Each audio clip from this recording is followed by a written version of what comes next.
Hello, today I'm going to show you how to make a forcefully restart of our Honor Magic 8 Pro smartphone. This is possible because this is the first step in troubleshooting if you have trouble with your phone. Yeah, you can forcefully restart it if it is not working or turning off normally. And it's really easy, I will show you. Okay, this is the software that way. We have here volume up, here volume down button. Yeah, okay, and the power button.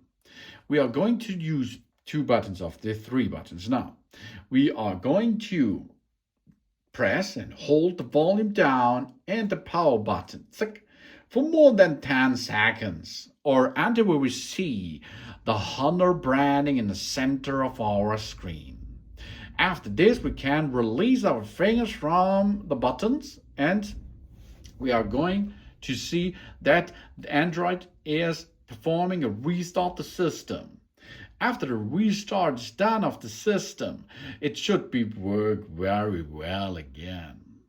Because often this is a solution for props, for small props on the system.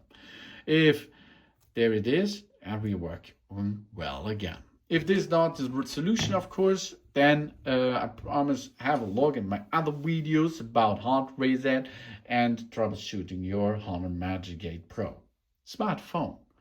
Thanks for watching. Please subscribe me and give me a positive feedback. And I hope to see you again on my channel. Soon.